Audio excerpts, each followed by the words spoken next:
Cette émission est une production de la télévision régionale des Moulins.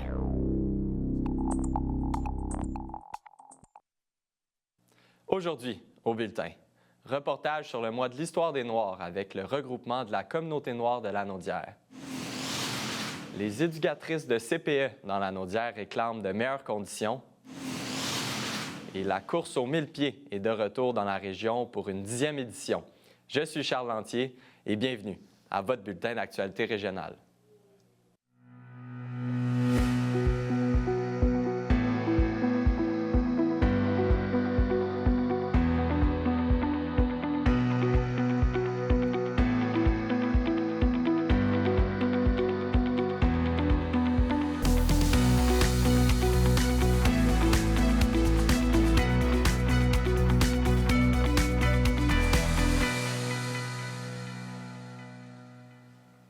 Bonjour, Mesdames, Messieurs. Dans le cadre du mois de l'histoire des Noirs, nous avons effectué un reportage afin de présenter le parcours de différents entrepreneurs de la région qui ont décidé d'élire domicile dans la région, mais aussi d'y établir leur entreprise. Mais tout d'abord, nous allons parler du regroupement de la communauté noire de Lanaudière qui aide ces entrepreneurs à s'établir dans la région.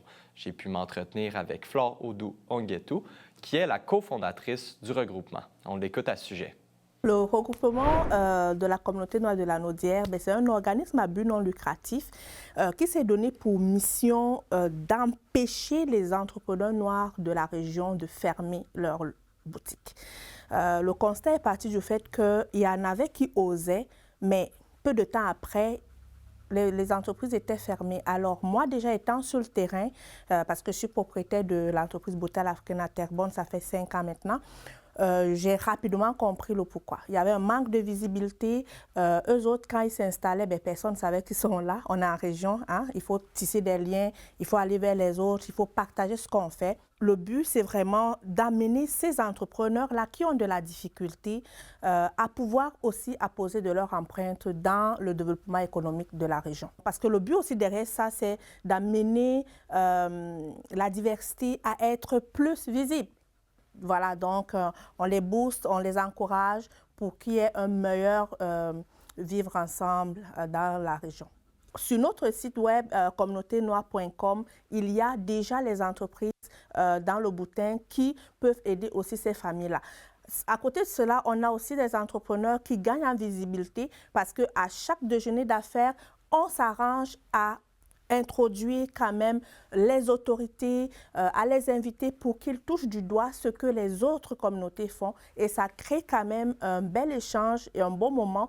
Et il y a un relais qui se fait. Ça fait que ces entrepreneurs, veulent pas, vont gagner en visibilité. Le mois de l'histoire des Noirs, c'est quand même un mois assez pointilleux qui est axé vraiment sur la célébration, la reconnaissance des personnalités noires qui se démarquent. Et pour nous, dans notre région, je me suis dit, moi particulièrement, que c'est important quand même d'aller souligner ces entreprises qui sont là. Déco Fiesta est là, ça fait plus de 5 ans. Elle est là, elle est dans la région, elle a sa boutique. De son côté, l'entrepreneuse Lucita Malvoisin a décidé d'établir ses bases dans Lanaudière il y a 21 ans. Au fil du temps, elle a mis sur pied son entreprise qui propose des services de location de matériel événementiel. Aujourd'hui, l'entreprise Déco Fiesta est bien établie dans la région, de même que sa propriétaire. Je vous invite à écouter l'entrevue que j'ai réalisée avec celle-ci. Ça fait 21 ans en fait, que j'habite dans la région de Lanaudière. Mes enfants y ont grandi dans ce quartier. Ils ont fait partie de... Mon fils, il a fait les scouts, les cadets, le cégep, le secondaire, le cégep, plus loin, là. Donc, je suis vraiment quelqu'un de la région. Au début, j'avais comme une vie un peu... je faisais pas mal tout à Montréal, mais j'habitais à La Plaine. Mais au fil du temps, je me suis approprié les commerces autour. Fait que c'est rendu que tout ce que je faisais, c'était dans Lanaudière. Si j'allais magasiner, bien, j'allais à Place Rosemère, j'allais aux Galeries de Terrebonne. Tu sais, j'allais de moins en moins à Montréal. C'est sûr pour la famille, tout et tout, j'ai encore de la famille à Montréal, mais je fais pas mal tout dans mon quartier. Au début, je faisais de la déco pour mes amis. Quand il y avait un événement, c'est moi qui organisais leur salle, tout et tout. Puis j'ai vu que j'avais une passion pour ça parce que j'ai toujours aimé la déco, là, tous les agencements, tout et tout. Donc, à ce moment-là, j'ai commencé à faire ça chez moi. Tu sais, je louais des petits articles, tout et tout. Mais après ça, je me suis dit, si je veux avoir de la visibilité, tout et tout, attirer une clientèle, il faut que je m'établisse dans un local. Puis là, c'est comme ça que, étant donné que j'habite dans la région, il y a un local, je passe tous les jours devant. J'ai approché le propriétaire, tu sais, j'ai demandé à le rencontrer. Puis c'est un local, ça faisait quasiment 1 an et demi, là, le local n'était pas loué. Fait que j'ai dit, écoute, moi, je vais arriver, je vais lui faire une offre, là. Au fil du temps, j'établissais une clientèle, j'avais plus de matériel, donc j'étais rendue sur un 2e étage de mon local. Mais là, avec les marches, c'est pas toujours facile. Et dans le même centre commercial, bien, il s'est libéré un local qui était plus grand que le mien. Donc, j'ai fait le switch et je suis venue dans ce local-là. Et j'y suis depuis 5 ans. Et là, bien, ça commence à être trop petit. On envisage d'autres projets, mais pour le moment, on regarde ça de loin, mais on y pense, oui. J'aimerais ça avoir une salle de réception. C'est un projet que je chéris beaucoup. Je regarde, c'est pas toujours facile le prix des loyers, fait que il faut vraiment calculer les coûts, tout et tout, est-ce que ça va être rentable, mais ça serait ça mon prochain projet, d'avoir une salle de réception, évidemment, dans la Nodière. J'aimerais ça quelque chose qui est pas loin de mon commerce et puis qui c'est peut-être que je pourrais réunir les deux à la même place, là. J'aurais plus besoin d'avoir une boutique, mais la salle de réception, je pourrais avoir un espace pour la location aussi. Donc, c'est ça mon futur projet. D'autre part, c'est une histoire de famille qui lie les 3 copropriétaires du marché exotique Elenghi. En effet, ce marché qui a ouvert sa 2e succursale à Mascouche, après celle de Repentigny, est une histoire de réussite. Je vous invite à écouter leur parcours. Ça va bientôt faire 4 ans qu'on habite à Terrebonne, donc dans la Naudière, et on a constaté que dans le secteur, il n'y avait pas beaucoup de commerces qui nous représentaient. Donc, on s'est dit, au lieu que les gens se déplacent à Montréal ou à l'extérieur, on s'est dit que c'était une bonne idée d'offrir un commerce ici même à Terrebonne, Mascouche, pour pouvoir aider les gens pour trouver les nourritures qu'ils ont besoin. On a une très bonne réception. La clientèle est vraiment comblée. Ça les évite vraiment de se rendre à l'extérieur.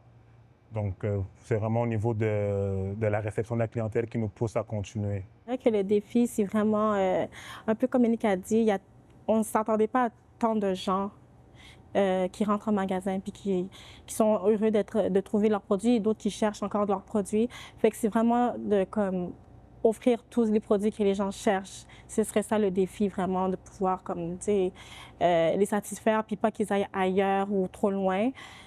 Le besoin était là encore plus qu'on pouvait s'en douter parce que, comme vous l'avez dit au départ, on s'est établi à Repentigny, mais Repentigny est toujours dans la Naudière. Mais on a décidé d'ouvrir à Mascouche, qui est quand même pas non plus des longs kilomètres, mais les gens ont un besoin local, comme s'ils allaient dans une autre épicerie locale. Donc, ce besoin-là, il se fait grandir tout le temps parce que la population grandit. Donc, c'est vraiment ça qui nous a touchés, qu'on a été comme vraiment frappés de quand les gens arrivaient, puis ils sont vraiment extrêmement heureux. Mais quand je ne mâche pas mes mots, quand je dis qu'ils sont vraiment heureux, il y en a qui rentrent puis se mettaient à danser parce qu'ils étaient comme « Oh mon Dieu, quel soulagement! J'irais plus à Montréal, j'aurais pu à conduire pendant 45 minutes, 1 heure aller-retour. Je vais pouvoir passer ce temps-là avec mes enfants à faire autre chose. » Ce qui se passe, c'est que on déménage en région, la communauté déménage en région parce qu'ils veulent quitter la grande ville. Mais lorsqu'elles arrivent en région, il n'y a rien qui consomme. Par exemple, nous, Marché Elenghi, c'est tout ce qu'ils mangent, c'est tout ce qui va rappeler leur tradition, tout ce qui va rappeler leur enfance, tout ce qui va rappeler leur repas en famille. Mais lorsque tu dois faire des kilomètres, conduire pendant 30 minutes pour pouvoir aller chercher une boîte de sardines, ça ne fait pas de sens.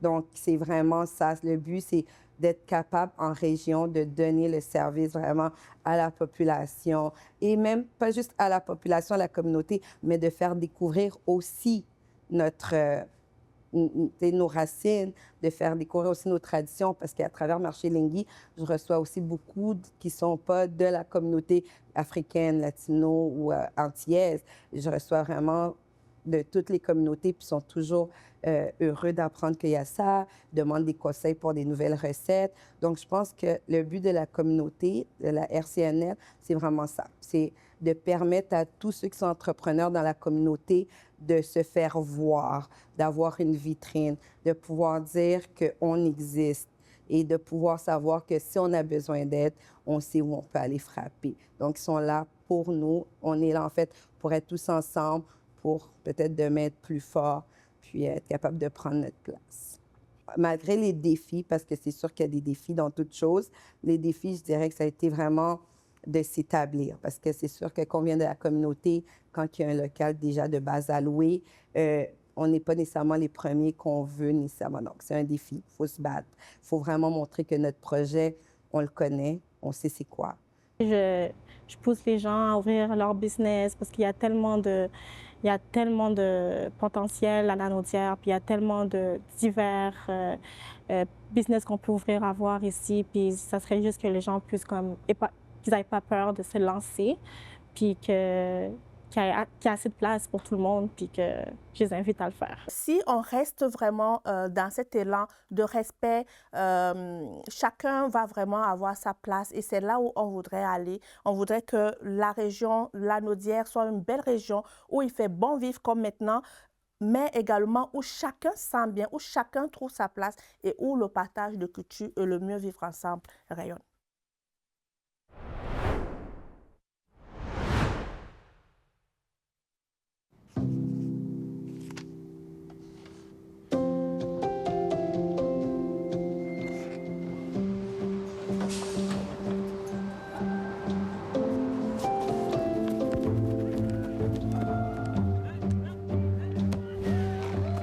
Xavier, tu peux être fier de toi, mon grand. Tu sais, tout ce que t'apprends ici, là, ça te quittera jamais. Comme ton doudou.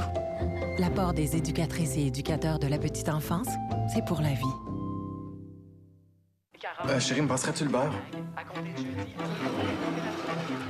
Merci.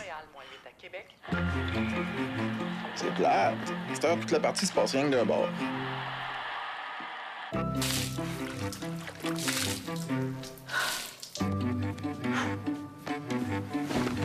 Oh, je t'aime, mon cœur. Moi aussi, mon cœur.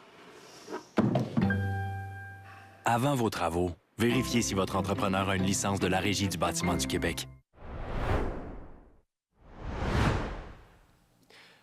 Plusieurs événements seront de retour dans la MRC Les Moulins au courant des prochains mois. Et pour en discuter, je reçois Patricia Lebel, présidente du Comité Développement Tourisme durable, Culture et patrimoine à la MRC Les Moulins. Bonjour à vous. Bonjour. Tout d'abord, parlez-moi de cette subvention qui rendra tous ces projets possibles.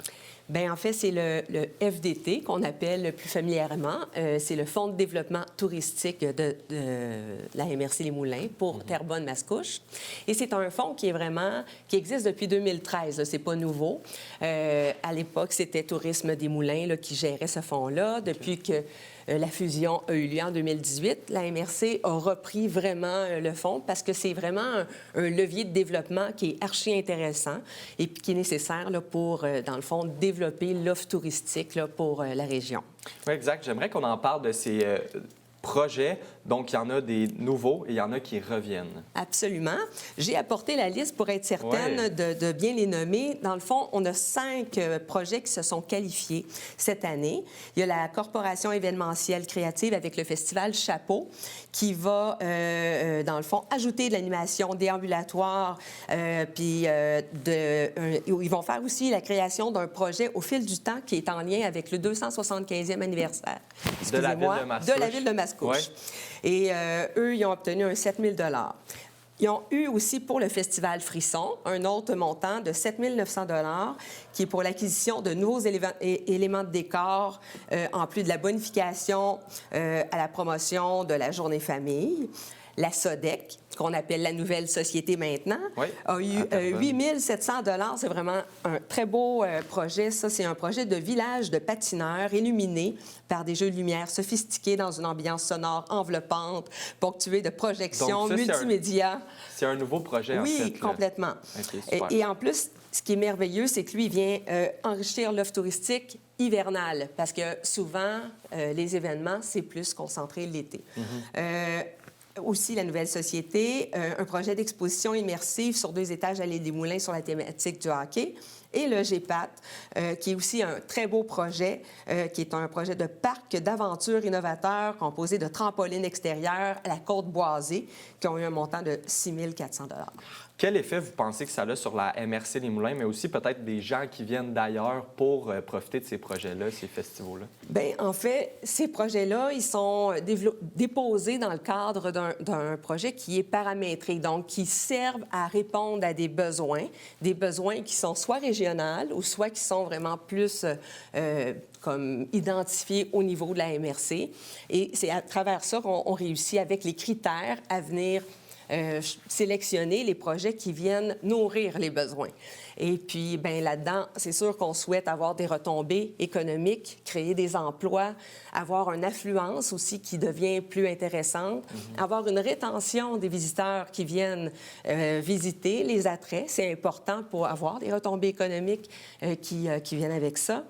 Puis d'être attrayant aussi, c'est pas mauvais non plus pour les citoyens qui peuvent en profiter autant qu'un touriste là, qui vient de l'externe.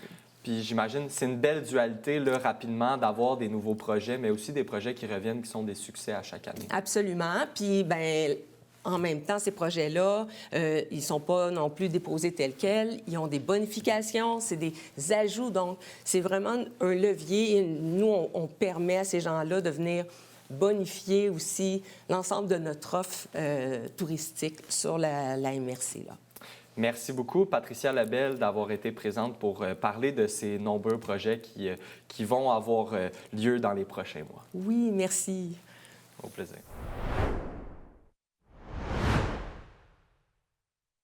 L'Auto-Québec a remis plus de 1,7 milliard de dollars à des gagnants à la loterie. J'ai gagné 5 649 avec le bureau. Quand c'est arrivé, j'étais en vacances à Santorini. Je voulais décrocher, donc c'était clair, pas de téléphone. Mais là, ça arrêtait pas de sonner. Dring, dring, dring. Diane, elle disait, voyons, décroche. Ils ont tout fait pour me rejoindre. Ils ont envoyé des pigeons. Cette histoire n'est peut-être pas 100% vraie, mais Olivier et son groupe sont des vrais gagnants du Loto 649. Non, il n'y avait pas de pigeons.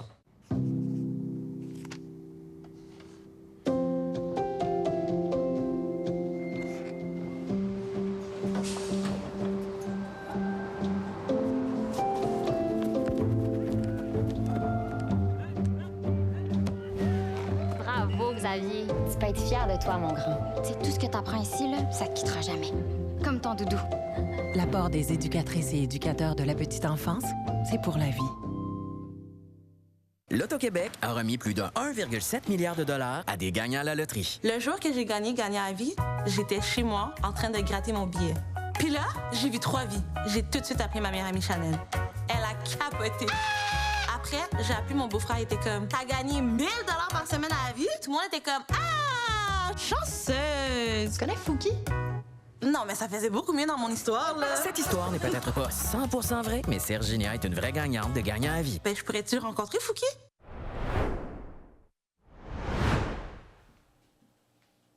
La course aux 1000 pieds qui aura lieu à Joliette souffle c'est son 10e anniversaire cette année. Et pour en parler, je reçois le président du comité organisateur, Simon-Pierre Daviau. Bonjour à vous. Bonjour. Tout d'abord, parlez-moi là, de la mission de cette course. En fait, la course aux 1000 pieds, c'est au bénéfice de la Fondation du Centre de services scolaires des Samars.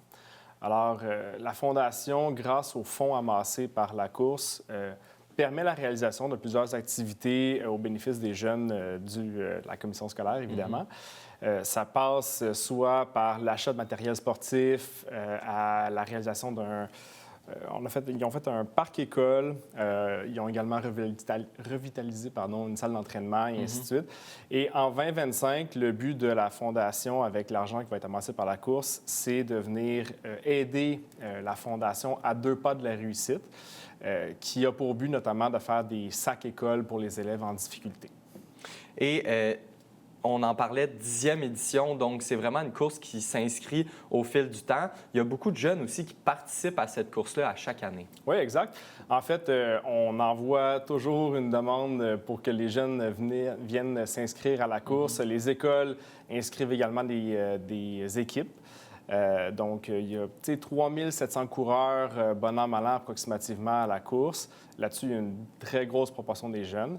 D'ailleurs, ça fait partie de notre fierté. Pour les jeunes de moins de 16 ans, l'inscription est toujours de 5 $.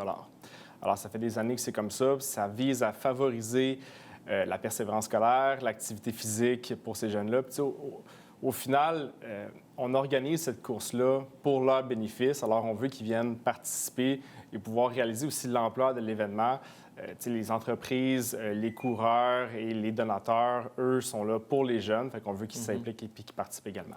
Vous avez aussi un volet intéressant, là, le défi des entreprises. Oui. En fait, le défi des entreprises, c'est une course à relais. Donc, c'est 10 fois 1 kilomètre. Les entreprises peuvent inscrire entre 5 à 10 coureurs par équipe. L'année passée, on avait plus de 90 équipes qui se sont inscrites. C'est des entreprises de la région qui viennent faire une forme de team building, mais également au profit de la Fondation. Donc, c'est un super bel événement. C'est très intéressant. Il y en a qui sont quand même excessivement compétitifs et qui veulent gagner la course. C'est correct, il y a un beau trophée pour ça. Mais cette année, on souhaite qu'il y ait entre 120 à 150 équipes qui s'inscrivent au défi des entreprises. Et là, comme à chaque année, vous êtes à la recherche de bénévoles pour combler certains postes aussi. Là. Exact. Dans le fond, on a besoin de coureurs, mais nos courses sont pas mal tout le temps pleines. Si les gens souhaitent s'impliquer, on est toujours à la recherche de bénévoles. L'inscription est très facile sur notre site web, lacourseaux1000pieds.org. Ça nous permet d'organiser et de mettre en place cette activité-là. Sans les bénévoles, le comité organisateur, on est également bénévole, ça ne pourrait pas avoir lieu. Alors, l'implication des bénévoles, si vous souhaitez vous impliquer ou si les téléspectateurs souhaitent s'impliquer, on va les prendre. Ça va nous faire plaisir de prendre leurs bras pour venir faire en sorte que la 10e édition soit une édition qui soit réussie et plaisante pour tout le monde. J'imagine que c'est une belle dynamique aussi de s'impliquer dans cette course-là. On rappelle aussi la date et les gens qui veulent s'inscrire. Oui, c'est le 4 mai pour la course, donc c'est dimanche le 4 mai. Et pour ce qui est des inscriptions, elles sont déjà ouvertes, donc les gens peuvent venir s'inscrire, bénévoles comme coureurs. Inscrivez-vous en grand nombre, téléspectateurs. Ça va nous faire plaisir de vous voir là, puis de venir participer à la course. Et on le rappelle aussi, comme on l'a mentionné pendant l'entrevue, les jeunes de moins de 16 ans peuvent s'inscrire au coût de 5 $. 5 $, n'importe quelle course. Il y en a qui sont chronométrés, d'autres non. Mais c'est important pour nous que les jeunes puissent s'inscrire à bas prix. Parfait. Merci beaucoup, M. Davio, d'être de passage aujourd'hui en studio. Merci beaucoup. Au revoir.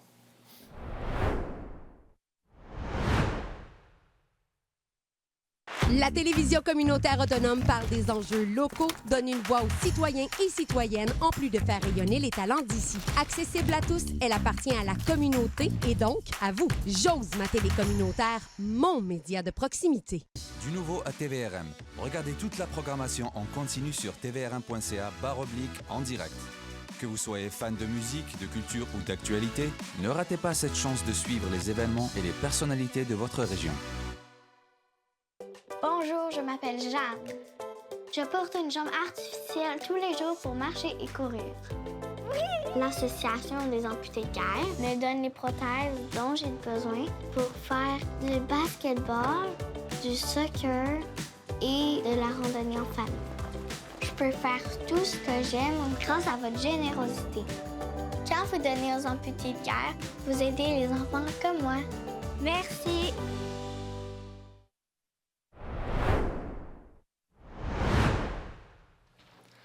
Dans les derniers jours, les quelques 450 travailleuses en CPE ont tenu des journées de grève afin d'obtenir des améliorations au niveau des conditions de travail et du salaire de celles-ci.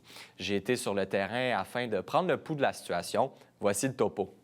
Il y a présentement environ 400 travailleuses en région de la Naudière qui sont à militer pour leurs conditions de travail, pour avoir des meilleurs salaires, pour pouvoir avoir la pérennité avec le secteur public. On a besoin d'aide. Le réseau, présentement, est en train de tomber à petit feu. Les étudiantes, ils sont cognent-plus aux portes pour aller étudier en technique de l'enfance. Alors, présentement, nos CPE se vident d'éducatrices qualifiées. Le 4 et le 5 février, il y avait la négociation. Puis, ce qu'on voit, c'est que le gouvernement, il il veut pas travailler, là. Il donne pas, il avance pas, il donne pas, il fait pas des avancements significatifs. Alors, on doit continuer à se mobiliser. Pour offrir une qualité de service aux enfants, il faut des éducatrices qualifiées, il faut du personnel, il faut des travailleuses, que ce soit des responsables à l'alimentation, que ce soit des conseillères pédagogiques, des TES, des éducatrices spécialisées. On a besoin de tout ce beau monde-là dans nos installations pour pouvoir faire fonctionner puis offrir un service de qualité. Bien oui, on est là depuis 8 heures ce matin, dans le froid, dans la neige. On veut que le gouvernement comprenne que le réseau il est important. Oui, on veut donner de la qualité aux enfants. Ça nous prend de la qualité, ça nous prend de l'attractivité. On a besoin de relève, on a besoin d'éducatrices qui restent. On en a beaucoup des anciennes qui étaient bonnes et qui quittent parce qu'elles sont épuisées. Donc, on a besoin vraiment de plus de ressources. On a besoin d'aide avec les enfants à défi.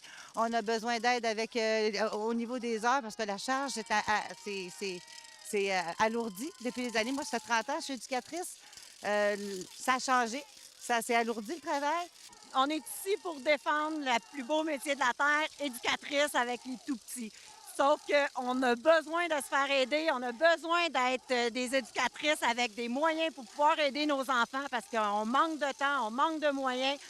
On a besoin d'avoir des salaires supérieurs pour pouvoir attirer les autres éducatrices. Il n'y en a plus d'éducatrices. Les filles s'en vont ailleurs parce que justement, on n'est pas soutenu ni par le gouvernement, ni par la société en général. On est des oubliés du système. Nous autres, on veut avoir des heures pédagogiques. On ne veut pas faire de travail rendu chez nous puis du bénévolat. Là, on n'est plus là-dedans. Là. On est vraiment des professionnels. On nous demande, le gouvernement nous demande de travailler en professionnel, de faire des rapports, de faire plein de choses. Puis on n'a pas les moyens, on n'a pas le temps. On est considérés comme des gardiennes, puis on est loin de ça avec toutes les formations qu'on nous demande, avec toutes les heures qu'on nous demande de pédagogie à faire.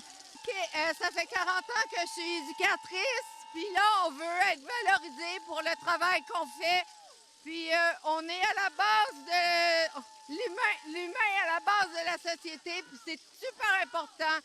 Puis il est temps qu'on soit reconnu parce qu'il n'y a plus de relève, il n'y a plus personne qui veut faire le métier, parce qu'on n'est pas assez payé. Puis on a des conditions qui ont besoin d'être upgradées.